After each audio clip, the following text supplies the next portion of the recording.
Much. Before I begin, I want to first personally thank these brave witnesses for being here. Our heart goes out to you and your families for your incredible loss.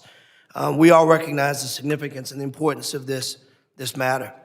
It's been brought to my attention that our chairman, as we speak, is in the hallway doing an interview with Fox News instead of listening to the testimony of these heartbroken parents. I think that demonstrates just where we should be. We should be here, not talking to talking heads and feeding into that.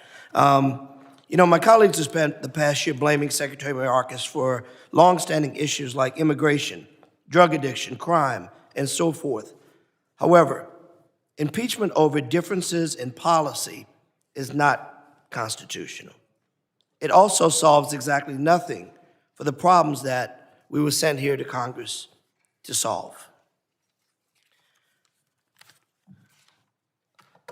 It's high time that we, as members of Congress, must come together to pass laws that combat fentanyl in our communities and fund drug treatment programs to help save lives, not to determine who has the biggest megaphone or the biggest political voice to exact vengeance.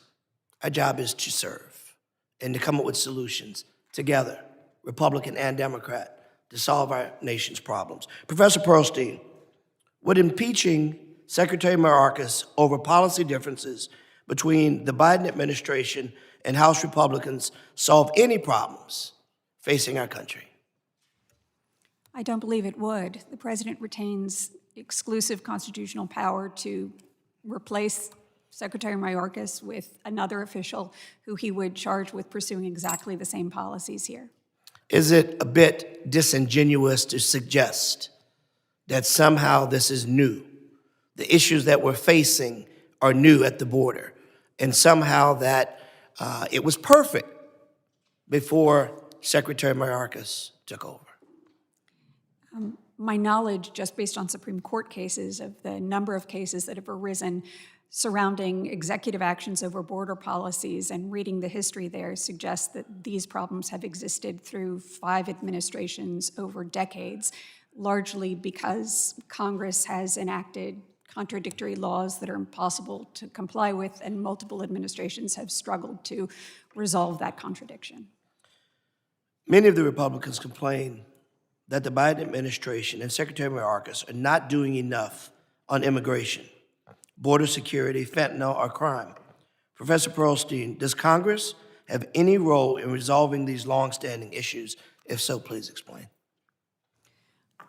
Thank you, Representative. As I've mentioned before, Congress has a central role.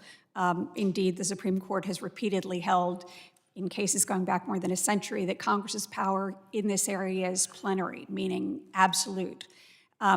That is not to say that the executive doesn't retain, under his own Article II authority, enforcement power, but Congress can not only appropriate funds, it can impose conditions on funds, and in the opinion folks are so fond of citing in the recent Supreme Court cases, while impeachment is certainly one power that Congress has, oversight, appropriations, the legislative process, Senate confirmations, withholding funds, and of course, centrally, elections, are all tools that are available to Congress and to the American people to effect change here. And are withholding funds because you are unhappy with the secretary in any way helpful to the issues that these 2 grieving mothers have faced and others may continue to face?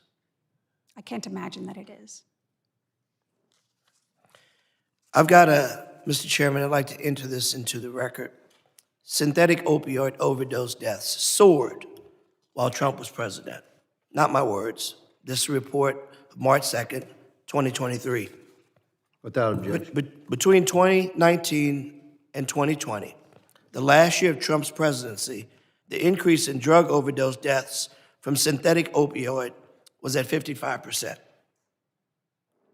Between 20 and 21, the first year of Joe Biden's presidency, the increase in drug overdose deaths from synthetic opioid was at 25%. Not my words. I'll enter this into the record. Thank you, Mr. Chairman. But I will tell you this. This is nothing to be proud of, that one president had higher than another, but it is a fact that requires discussion. But it isn't anything to be proud of, because if it were just 1%, if it was just one daughter, one son, one child that was impacted by this horrible drug that's in our communities now, that comes across our borders now, not necessarily by immigrants, but primarily by those that are seeking to do harm and to enter the drug trade. What do we do when we strip off our party veils and say, let's fix this issue, regardless of our party? Let's take away the notion that this one man, Secretary Mayorkas, is this boogeyman. And we send the message to the rest of the world, if we can just get rid of him, all of our problems would go away. It isn't fair, it's disingenuous, it's misleading to the American people. They deserve better, and we can do better. Mr. Chairman, I yield.